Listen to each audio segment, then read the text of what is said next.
मराठी में पढ़ना चाहते हैं, देखना चाहते हैं, बात करना चाहते हैं, मराठी में उपलब्ध है, इंग्लिश में है, हिंदी में है और भी लैंग्वेजों में है। तो जो कृषि समाधान ये हमारे लिए बड़ा ही महत्वपूर्ण है, ठीक है। तो उसका उपयोग करा करें आप लोग। तो मैं चाहूँगा कि इसको जितनी ज़्यादा इस्तेमाल करेंगे वो आपको फायदा, क्योंकि आप प्रश्न पूछेंगे तो वो प्रश्न जो है हमारे इकट्ठे होते हैं, तो हम भी इसको देखते हैं हमारे जो कृषि विशेषज्ञ है कि यहाँ किस क्षेत्र से किस तरह के फोन आ रहे हैं, किस तरह की प्रॉब्लम बन गई है और वहाँ पर किस तरह की चीज़ों की हमें समाधान करने की आवश्यकता है, जानकारी पहुँचाने की आवश्यकता है, ठीक है। तो मेरे ख्याल से जो चीज़ें मैंने दी आपको समझ में आई होगी, और नहीं है तो आप पूछ सकते हैं मुझे, ताकि हमारे जयराम जी उसका मराठी में समाधान दे सकते हैं।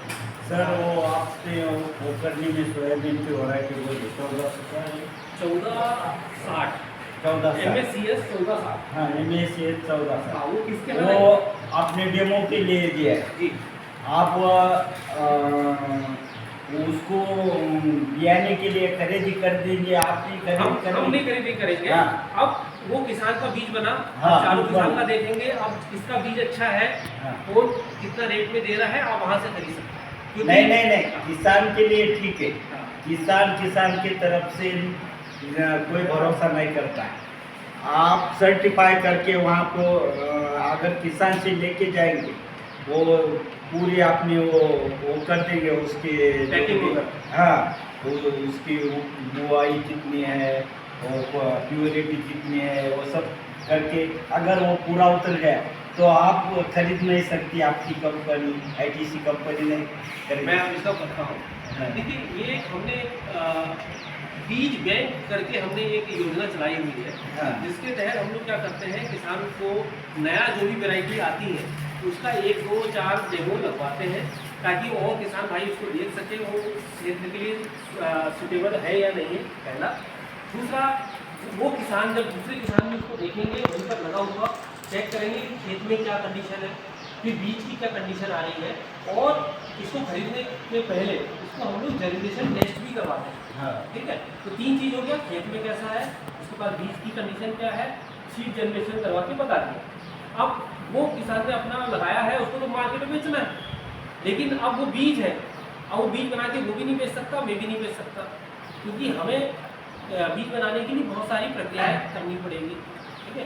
तो आपको क्या करना है कि वो बीज आपने देख लिया, तो वो किसान वो अपने ही किसान को दे सकता है, क्योंकि अभी भी ऐसे ही करते हैं ना, किसी के पास बीज है तो भाई साहब आप मुझे हाँ। बीज दे दीजिए, मैं भी अपने खेत में लगाऊंगा। किसी किसान ने आपने समझ लो गेहूँ का पिछले साल कोई वैरायटी लाई अच्छी थी, तो आपके आसे बाजू वाले पड़ोसी किसान बनते कि नहीं बनते। तो वैसे ही हम लोगों ने इसमें यही किया है कि वो बीज को मार्केट में बेचने नहीं देते, वो किसान को, आसपास के किसानों को जानकारी पहुंचा देते हैं, ताकि वो खरीद कर सकें, ताकि आपको सस्ते दामों में और आपके घर पे गाँव में ही देखने को और उपयोग करने को मिल जाए। तो ये वैरायटी मैं इसकी बोल पा रहा हूँ, मैंने वहाँ करीबन 20-25 खेत का भ्रमण किया और हमने जो डेमो लगाए सब देखा, उनमें से मेरे ख्याल से सबसे बेस्ट वैरायटी निकल के आती है। वो उसका आप टेस्टिंग करके आप देंगे या? हाँ, वो टेस्ट हम करवाएंगे और हाँ। हम भी करेंगे। तो पहला चीज़ है वो तो हम बाद में करेंगे, हाँ। लेकिन अभी खेत में क्या कंडीशन है हाँ। और किसान से हम देख सकते हैं ना, आपको देखें। और मेरे ख्याल से 10 किलोमीटर पोखरनी कोई बहुत दूर नहीं है, ठीक है। वहाँ पर मैं किसान के नाम भी आपको बता दूंगा। वहाँ हमारा जो FPU है, जो नानोबा है ना, नानोबा बाग जी, उनके यहाँ लगा हुआ है। विठल सुंदर राव बाग के यहाँ लगा है, मानव राव मदन राव बाग जी के यहाँ लगा है, बाला साहेब उनके यहाँ लगा हुआ है। तो उन्होंने भी अलग अलग कंडीशन में लगाए हुए हैं, किसी ने हाथ से बुनाई किया है, किसी ने मशीन से किया है, किसी ने ट्रैक्टर से किया है। तो सबके अपने अपने अनुभव है। एक किसान ने कोई पानी नहीं दिया, एक ने 2 पानी दिया है, तो उनकी क्या कंडीशन है आप देख सकते हैं। हम कैसा है महाबीज का बीज लेते हैं। हाँ। महामंडल की तरफ से। हाँ तो महामंडल हमारा फसल लेके जाता है जी, बियाने के लिए, तो वहाँ पे पूरा प्रक्रिया करके बता देते हैं आपकी प्योरिटी कितनी है, आपका जर्मिनेशन कितना है, वो सब देखते हैं और बियाने के लिए ठीक है या नहीं।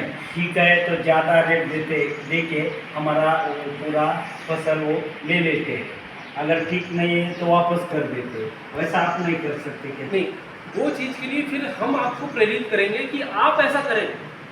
जैसे आपके गांव में अभी एक एफपीओ खुला है, आपको पता है एफपीओ किसके लिए खुला है, किसका है, आप लोग का है, किसानों का है।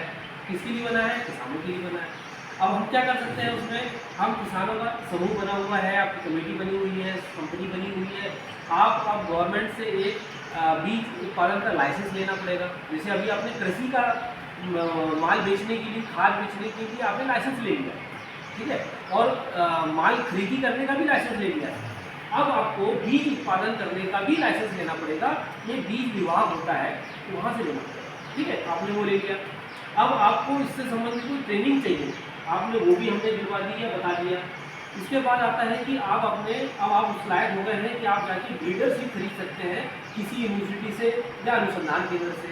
तो आपने देखा कि यार ये 3 वैरायटी अपने साथ खरीद के लेके आएंगे, तो वहाँ पर एक रजिस्ट्रेशन होता है। 2 जगह होता है, एक तो जहाँ से खरीद के लेके आ रहा है वो कर सकते हैं, दूसरा कृषि विभाग के माध्यम से भी रजिस्ट्रेशन होता है। आपने अपने क्षेत्र में बीज लगाया और उसकी चेकिंग करने के लिए इंस्पेक्टर होता है, सीड इंस्पेक्टर, है ना, तो वो चेक करने के लिए बीच बीच में आता रहता है। अब वो उत्पादन हुआ, उसकी पूरी टेस्टिंग हुई और आपने उसका ग्रेडिंग बना के पैकिंग करने के आप हकदार हो गए, क्योंकि आपके पास लाइसेंस वगैरह सब कुछ है, ठीक है। अब आप अपनी सोसाइटी, अपने किसान भाई और आसपास के लोगों को बेच सकते हैं, ठीक है। तो ये आप बड़े आसानी से कर सकते हैं, इसमें आईटीसी भी आपको सपोर्ट कर सकते हैं। तो मेरे ख्याल से जो मैंने जानकारी दिया है, जैसे एफपीओ के बारे में बताया, सीड बैंक के बारे में बताया, या आईटीसी के बारे में बताया, जो हमारे आने वाला समय है हमारा जो बहुत ही महत्वपूर्ण है, वो मिलेट्स ईयर बनाया जा रहा है। हमारे देश में 16 प्रकार के मोटे अनाज उगाए जाते हैं। हम लोग तो सिर्फ ज्वार या बाजरा ही उगा रहे हैं, लेकिन हमारे देश में सबसे अधिक 16 प्रकार के अनाज उगाए जाते हैं और सबसे अधिक उत्पादन करने वाला देश भी हमारा है। तो महाराष्ट्र हमारा जो है ये मोटे अनाज में 4-5 नंबर पे आता है। तो हम कोशिश करें कि ज़्यादा से ज़्यादा उत्पादन करें, खाएँ, और ज़मीन को बचाने के लिए, वातावरण से लड़ने के लिए और स्वास्थ्य को सही रखने के लिए मिलेट्स का उपयोग और प्रचार ज़्यादा से ज़्यादा करें। क्योंकि बहुत सारे हम लोग पहले ज़माने में क्या होता था कि जो ज्वार बाजरा खाता था हम लोग उसको गरीब मानते थे, वो तो ये तो छोटे घर का गेहूँ को खाता वो बड़ा आदमी, ऐसा सोचते थे, है ना। तो आजकल तो ऐसा हो गया कि जैसे मेरे गांव में पहले बहुत ज्वार होता था, आज 1 एकड़ में नहीं लगता, पूरा बदल गया, सोयाबीन मक्का आ गया, ठीक है। तो कहीं ना कहीं ये मानसिकता को हमें बदलना पड़ेगा, बताना पड़ेगा, और आज लोग समझ में आ रही है।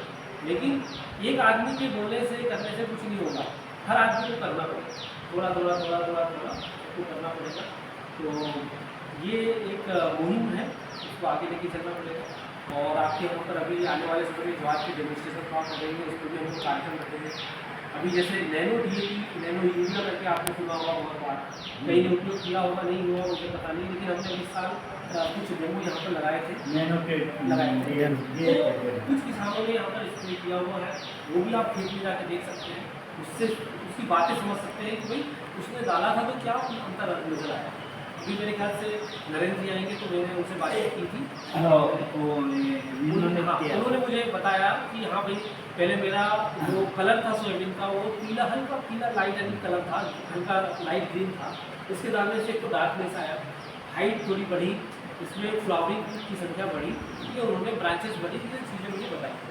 और मैंने भी खेत में जाके देखा कि अभी जो वो इसमें नहीं डाला था उसकी दाने अभी पूरी तरीके से भरे नहीं हैं, इसके तनातन एकदम भरे हुए हैं। तो इस तरह की कई चीज़ें हम लोग सीख सकते हैं। और अभी 2 या 4 दिन बाद एक ट्रेनिंग आप लोग के लिए और उपलब्ध करा रहे हैं हम लोग नैनो डीपी तरफ से। नैनो डीपी के जो अधिकारी हैं वो आने वाले हैं, इसके डालने से क्या फ़ायदा है, नहीं फ़ायदा है, कब डालना चाहिए, कैसे डालना चाहिए, वो पूरी तरीके से बताएंगे। तो आप उसको जब समझेंगे और इस्तेमाल करेंगे तो आपको समझ में आएगा कि ये किस तरह से फ़ायदेमंद हो सकता है हमारे किसान भाई के लिए। तो अभी क्योंकि आजकल डीएपी यूरिया के कितने दाम बढ़ गए हैं, और दूसरा चीज़ें अनुपलब्ध भी नहीं हो पा रहा है कई जगह। तीसरा चीज़ हो रहा है कि इसके डालने से प्रदूषण भी होता है। चौथा चीज़ है कि हमारे देश का बहुत सारा पैसा इसकी सब्सिडी में जाता है। हमारे किसान भाइयों को नहीं पता है कि ये बहुत सारे किसानों को कि ये जो 300-400 रुपये का यूरिया है ये हमको 1500-1800 रुपये का पड़ता है, इसका सब्सिडी कौन जा रहा है, हमारी जेब से जा रहा है। सरकार से जा रहा है तो हमारी जेब से जा रहा है।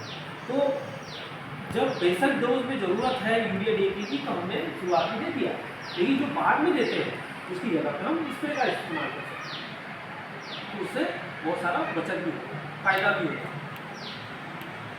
और किसी को कुछ प्रश्न हो या समझ नहीं आया आप बता सकते हैं नैनो डीएपी की कैसे फायदे हां, होते हैं। मैंने स्वतः वापरले जेरम बाहेर स्प्रे दिला होता. तर जिथं DAP वापरलं त्याचा स्प्रे ते इथे 1 एकर चा स्प्रे घेतला होता. तर त्याच्यामध्ये नक्कीच खूप छान पद्धतीने ग्रीननेस आला. त्याच्यानंतर जे येलो मशाचा प्रादुर्भाव होता त्याचा जास्त नाही आला आणि त्याच्या शेंगा भरण्याला DAP मदत केली. नॅनो DAP एक चांगल्या प्रकारचं ते नॅनो DAP टेक्नॉलॉजी आहे आणि त्यामुळे उत्पादनामध्ये नक्कीच वाढ होईल. तो आप जब खुद उपयोग करते हैं तो समझ में आता है कि नहीं आता है कि हाँ हमारे भाई ने किया है, हमारे गांव में हुआ है तो अच्छी चीज़ होगी।